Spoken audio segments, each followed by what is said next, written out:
Good afternoon, fellow spooky fans. I'm Jeff. I'm Matt. And we're the Sinister Carny Carousel.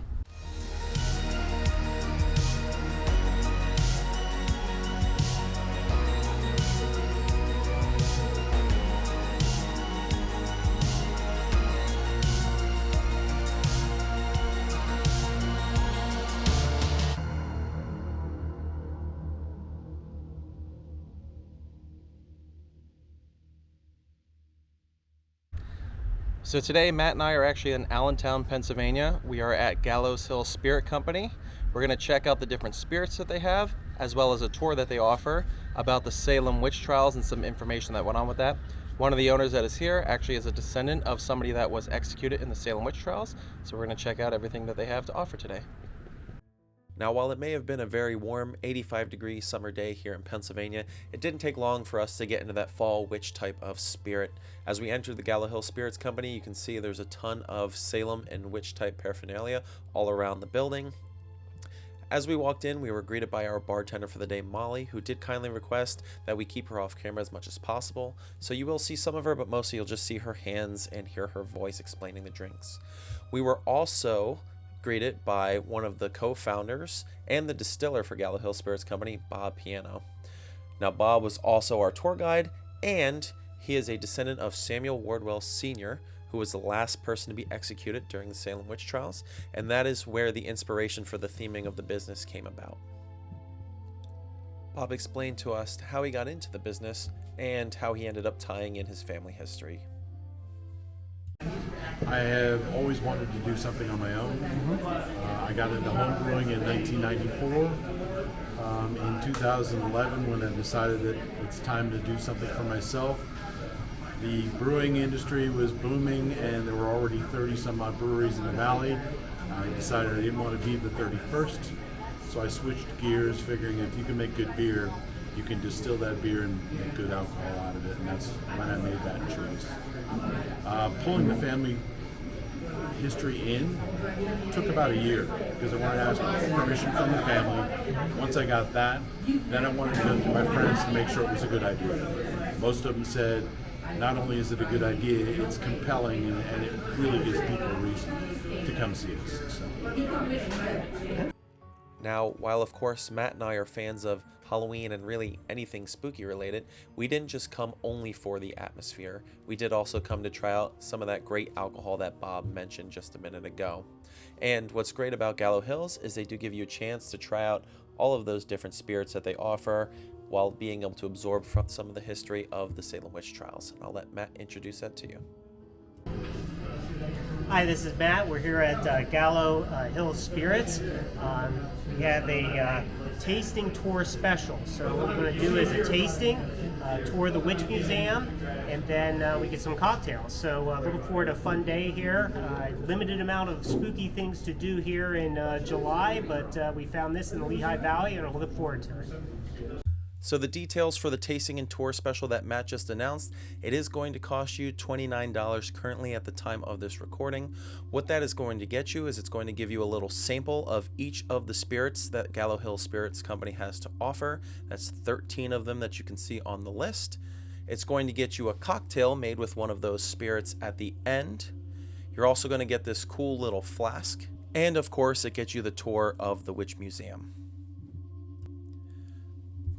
Now, the price of $29 there is for 2 people. So you get all of that I just talked about for 2 people. So for less than $15 a person to be able to get all of that, that's a pretty good deal. There's a lot of places that you can go to these days where you're paying $15 just for one drink. Now, to kick things off, we're going to have Molly go ahead and explain those 13 spirits to you.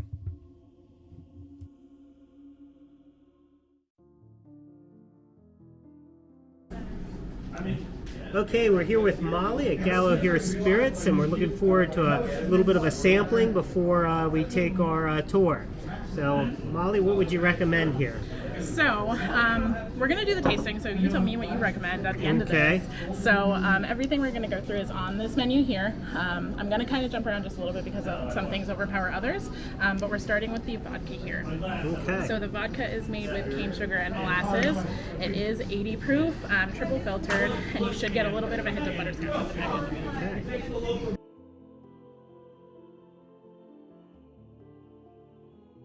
Okay, All right, Molly, what do you got next for us? the rum is next. So this is a Puerto Rican style rum, and it is also 80 proof. It is single filtered, which makes it a little bit more mild in flavor, so you can mix it with other things and it won't overpower. All right, we have a lot of pirate friends, so this should be popular.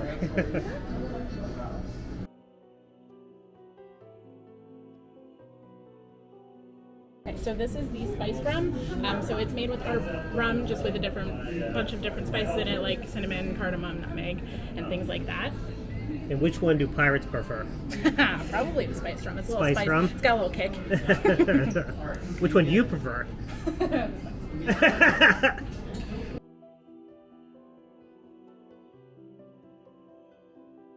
All right, so what do you have next for us? So this is the Moonstone Rune. This is our moonshine. Oh, moonshine. So how do you come up with the names of these? So that's actually probably a better question for Bob. He's our owner. He's the one who came up with the concept of the whole place and all of the spirits and everything. So Okay, we'll put it on our list to ask Bob. Yeah. Thanks.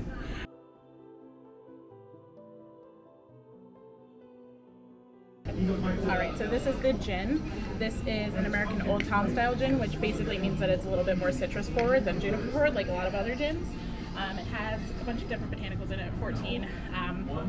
So 4 of them are citrus based: grapefruit, tangerine, orange, and lemon.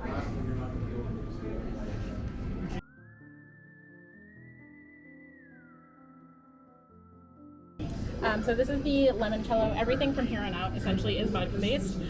So this is our limoncello made with the peels of 200 lemons infused into the vodka. So what is limoncello? I'm not familiar with it. Is it an aperitif? Is it more of a dessert thing? Or? It's mostly an aperitif, I believe. It is from Italy, so the ones in Italy are a lot more syrupy and sweeter. This is more on the mild side. Okay, thank you.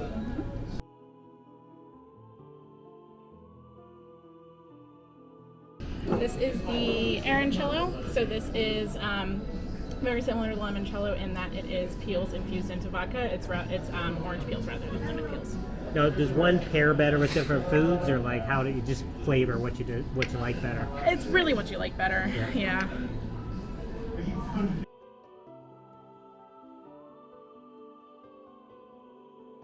What is that one, Kenny? Canelicello. That's what the current one is? Yes. Okay. So this one is our vodka made with cinnamon sticks. So it's different from Fireball in that it is vodka based rather than whiskey based. I think it's a lot less spicy than a Fireball would normally be. But you like spicy, so but this is still good. Not as spicy as Fireball. So you like Fireball better, or you like this No, I better? like this better. You like this better? Mm-hmm. Now, do any of these have like the ties back to Salem or anything, like the ingredients or? Not that I'm aware of. That's a question for Bob also. Okay.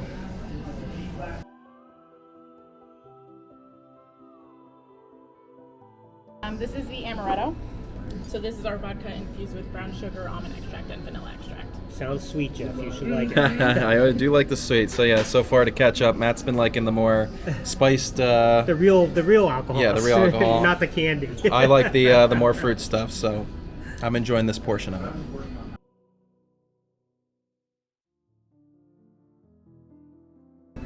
So this one is for the coffee lovers. This is called the Cafe. This is our vodka made with cold brew coffee.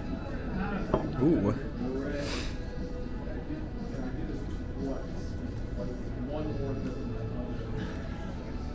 Initial thoughts on that one, Matt? It's candy-like, so you'll like it, Jeff.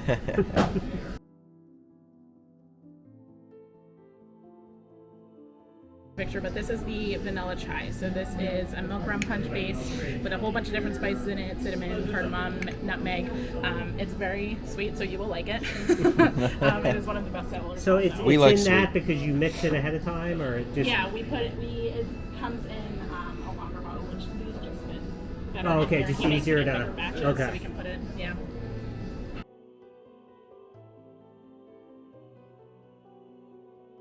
This is the chocolate raspberry chai, so it's our seasonal one. In different seasons, we have different flavors. So the chocolate raspberry is more of the springy fall one. Springy summer one. In the fall, we have a pumpkin spice one. That's what we want, the Halloween. And then during like the Christmas season, we have a salted caramel. Okay, boo Christmas.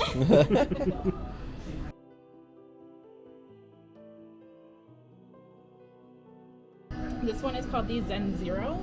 So this is the vodka infused with candied ginger. So it has a little bit of a kick to it, but it's a little bit of a sweet kick from the candy. It's candy, so Jeff will like Yeah, it. so I'll have a little bit of each for both of us. A little bit of kick for you and a little bit of sweet for me.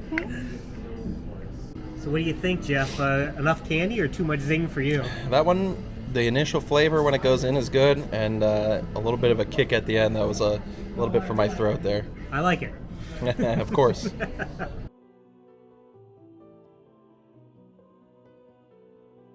So this is our Amaracea. So this is our horseradish infused vodka. Horseradish. Ooh. I haven't had that before. That's going to be an So interesting you'll probably flavor. like this one. Yeah. It's I probably normally- won't. It's normally good in Bloody Marys. That's typically what we use it for. Okay. I know somebody that likes Bloody Marys. They make them with tequila, but Yeah. this guy over here loves the I'll horseradish. tell you, the horseradish, I like that spice. It was good. What do you think, Jeff? Yeah, we'll check on my face for that one.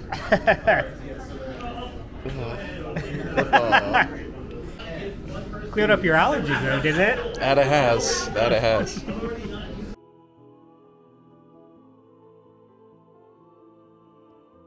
All right, so we're going to pick our favorites and our least favorites. Favorites, not a big surprise. Mine was one of the spices, actually the spiced rum, in honor of a lot of our pirate friends. Jeff, how about you? Big surprise. It Yeah. looked like a candy one. Yeah, so I went with the fruity one. I went with the Arancello. I'm a big person on fruity type, candy type. This has the orange notes in it that I like, so that's what I ended up going with for mine.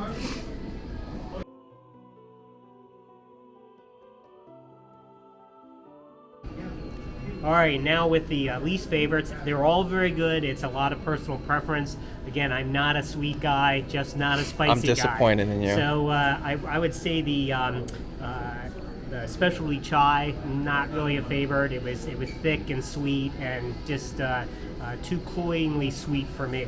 Yeah. How about you, Jeff? So my least favorite was actually the horseradish one.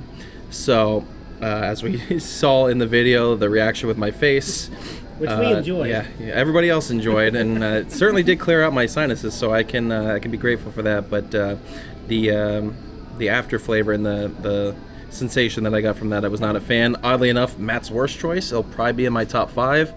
We will have a complete ranking from best to last as we come out, but those are the winners and the least favorites. But again, they are all very good. Just kind of a preference of what you Jeff like. likes candy and Matt likes spicy. Yeah, that's what we figured out today.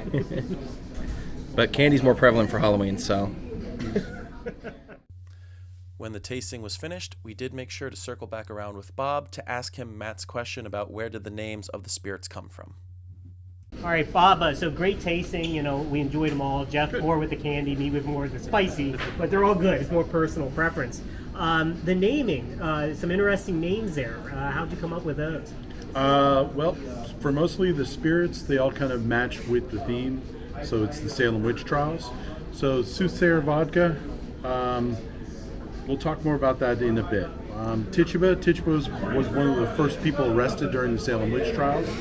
She winds up surviving the trials, and the reason she was able to do that was she told them, hey, listen, I'm going to rat out whoever, I've been to all the meetings, I know who all these people are, so if you keep me alive, I'll point out the people that were part of the witch trial. Oh, I thought you were going to tell me she came up with this rum that everybody loved. And, No, so we used Tituba's name for the rums. The Moonstone rune. Moonstone is a gemstone, and it just fit well with it. And it basically, so pirates could use different gemstones to forecast or predict the future. So divination kind of thing.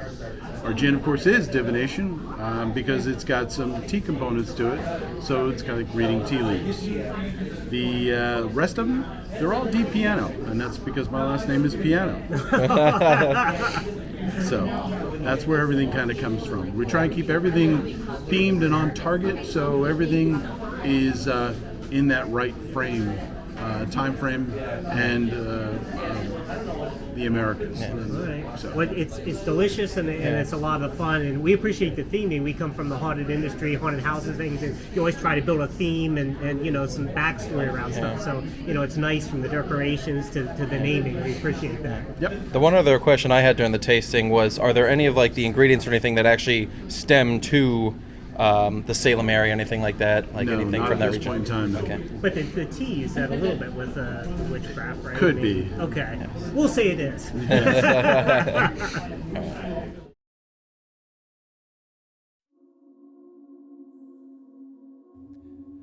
Now, Matt and I debated for a little while about what we wanted to do for the tour portion of the video. On one hand, Bob does such an amazing job giving the tour that we wanted you all to be able to see what he talks about and the information that he gives. But in the same respect, because he does such an amazing job, we really feel like it's more important for you to go see it in person and hear it right from the source, because that's just how good it is. Bob presents the information in such a great way. He's definitely invested because of the family history, and we highly encourage you to go out and to check it out in person. Because of that, we're just going to give you a brief summary of what he talks about in the tour. So the tour begins taking a look at a memorial wall, talking about the 25 people who died during the Salem Witch Trials. Bob starts off with the 5 that actually died while awaiting trial in jail, that were never actually convicted of anything, but died mostly because of pneumonia and other things while sitting in the jail. He then goes through the 20 that were executed, starting with Bridget Bishop and ending with Samuel Wardwell in chronological order. Bob then brought us over to the next wall, which had a series of pictures on it that were made only in graphite pencil. Bob let us know that these were made from a local artist, John Walsh Jr., and that every couple of months, John actually makes some new pictures and replaces the ones that are currently up there. We'll leave a link to John's page in the description. We then moved on further, where Bob actually showed us a copy of the indictment of Samuel Wardwell and explains a little bit about that. It was at this time that we were able to ask Bob when he became interested in his family history. So, Bob, at what point in your life did you discover or become interested in your history? Basically, we're going to talk about that over there. Okay. But it was 2007 when I made this discovery. This was unknown to the family. Within 2 or 3 generations of it happening, it was forgotten by the family because we didn't want the embarrassment of being known as former witch. As we moved over to the other side of the room, Bob first showed us a replica of the witch house sign that he has, which is the sign that sits out in front of the witch house in Salem, which is one of the only remaining structures from the trials themselves. Bob then goes on to talk about the monument that they have set up for the victims of the witch trials and where you'll be able to find it. That Samuel stone at the new memorial that was dedicated in the fall of 2017. It sits at the actual site of the executions. So if you go up to Salem, don't bother going to Gallows Hill Park. Nothing happened up there. About a block and a half downhill from the park sits Proctor's Ledge. That's where the monument took place because that's where the executions actually happened. The monument itself is a 4-foot-high semicircular wall at the base of a grove of trees. There are 20 stones set into the wall, one for each person executed during the trials. They're in the order of execution, so the first stone in the wall will be Bridget Bishop. You work your way around in order with the very last stone in the wall being Samuel's, because he was the last person put to death. This led us into Bob's family lineage, starting at the top with Samuel Wardwell, working its way all the way down to himself. Bob actually explains that when they first went looking into their family history, they were actually trying to tie themselves to some other significant event in history, which I'll let you figure out if you go down to Gallows Hills yourself and take the tour. While looking at this family history, they were able to loosely relate themselves to that historical event, but while doing that, they actually discovered the lineage to Samuel Wardwell and the Salem Witch Trials. Lastly, Bob takes us over to talk about the history of Samuel Wardwell himself, talking about where he started, how he became to be a landowner, how he got married and had his children, and also basically his ultimate downfall. After that, Bob talks about the witch house a little bit more specifically, and ultimately how they use the image of the witch house as the backdrop for their bar. So that pretty much sums up the tour portion of the day. Again, I couldn't recommend more to come out and check it out in person. And Bob does such an amazing job, and there's so much more information that I didn't cover in our summary that you can get out of the tour. So really make sure you come out and see the tour in person. On top of the spirits and all of the history that surrounds Gallows Hills, they also have a lot of other fun events that you can take part in. On Thursdays and Fridays, they offer different food trucks for different food options. They have bingo on Fridays, karaoke on Saturdays.